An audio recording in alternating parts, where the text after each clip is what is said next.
Let's dive right into this explainer and explore how quantum computing is gearing up to solve one of biology's absolute most foundational mysteries.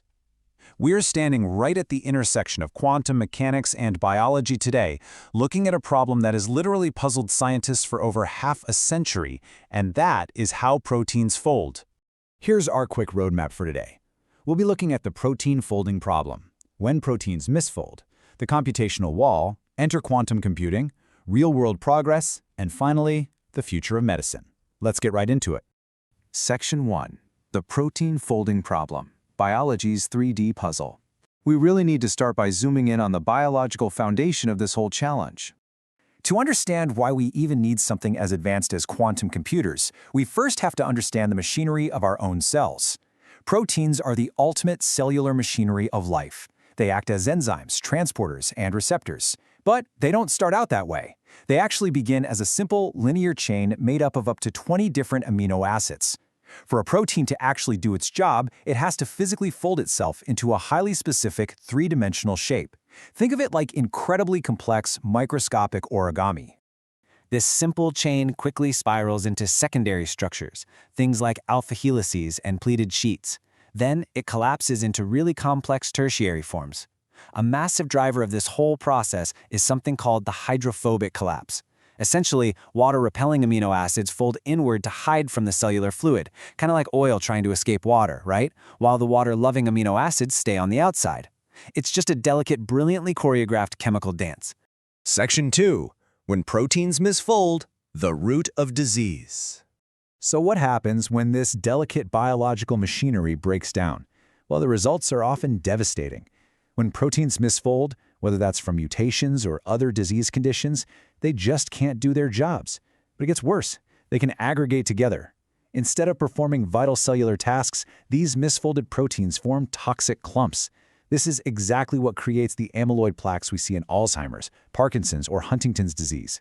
Finding a way to predict and correct these structures is quite literally the holy grail of drug discovery. Now, you might logically ask a really good question here.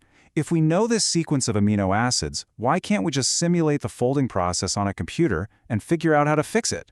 Section 3.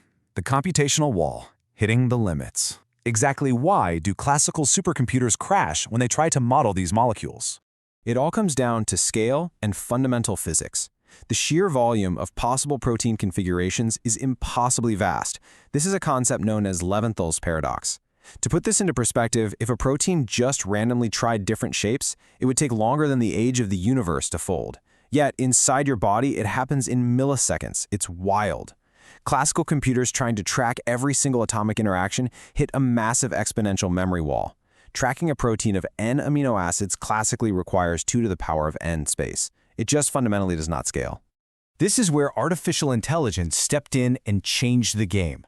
Programs like Google DeepMind's AlphaFold made an incredible leap. Instead of simulating every atom physically, they used neural networks and sequence alignments from different species to map the thermodynamic energy landscape, basically finding a starting point and searching for the lowest energy configuration. It was an absolute milestone. However, AI does have a ceiling. It still struggles with completely novel proteins that have very low sequence similarity, or intrinsically disordered regions, or mapping out complex drug-binding pathways. AI is highly dependent on existing structural databases. It gives us the likely destination, but to design precise, targeted drugs, we need to understand the entire physical journey of that folding process at a quantum mechanical level. Section 4. Enter quantum computing, a new dimensional paradigm. It's time to look at a technology that natively mirrors the physics of the molecules themselves. By leveraging mind-bending quantum properties like superposition and entanglement, qubits can evaluate multiple molecular states simultaneously. Remember that exponential memory wall we just talked about? Well, a quantum computer turns that into manageable polynomial space. Because molecules are governed by quantum mechanics, classical computers can only approximate their behavior. But a quantum computer can natively represent these quantum states. It is the ultimate simulator for nature. Instead of trying to calculate every atom floating in a void, researchers map the peptide chain directly onto a 3D lattice using quantum algorithms. This allows them to encode all those hydrophobic interactions, turns, and angles right into the qubits. By mapping physical constraints directly onto the processor, we can actually watch a simulation of how a protein geometrically explores space. The specific mathematical tools doing this on today's near-term processors are algorithms like VQE, the Variational Quantum Eigensolver. VQE is fantastic because it's a resource-efficient, hybrid approach. It offloads the incredibly heavy lifting of the quantum states to the quantum chip, but uses a standard classical computer to optimize the parameters. Think of it as a highly advanced search engine looking for the molecular shape that has the lowest possible energy state. Section 5. Real-world quantum progress, from theory to practice. This isn't just theoretical math anymore. The experiments are already running at major institutions today. Groups like IBM and Biogen are actively proving that quantum workflows can model these interactions faster than ever. For instance, IBM in the Cleveland Clinic recently used quantum embeddings to simulate trip cage, which is a small protein but one with a really complex hydrophobic core. Meanwhile, Biogen and Accenture have piloted applications to compare molecular matches, aiming to accelerate treatments for neurological conditions like multiple sclerosis and Alzheimer's. And researchers are continuously pushing the physical boundaries of the hardware. Traditional superconducting chips have limits because qubits can only talk to their immediate neighbors, which requires some pretty expensive workarounds.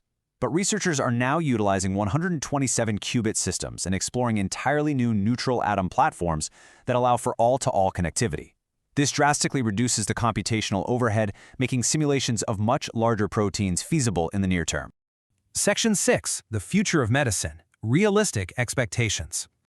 Before we get totally carried away, we have to temper the hype with the scientific reality of where we currently stand. We have to acknowledge that today's quantum hardware remains noisy. It has limited qubit counts and high error rates. Useful simulations of massive biological proteins are still largely a future goal.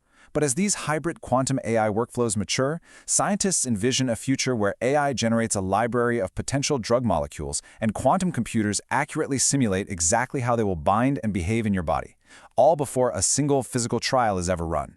As quantum computing matures to map the deepest foundations of our biology, it leaves us with this final, profound question. If we could accurately simulate every protein inside the human body, would disease become a problem we can predict and eventually prevent before symptoms ever appear? The tools to answer that question are being built right now. Thanks so much for joining me today on this explainer.